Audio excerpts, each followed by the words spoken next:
Armut, armut, armut. Armut ağacından düştüm. Armut ağacından düştüm. Armut ağacından düştüm. Bana 2 armut verdi. Bana 2 armut verdi. Bana 2 armut verdi. Armut sevmiyorum. Armut sevmiyorum.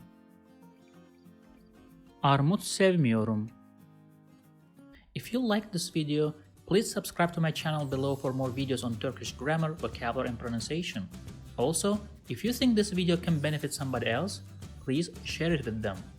Last, if you have any comment or request, please provide your feedback in the comment section below and I'll do my best to respond as soon as possible.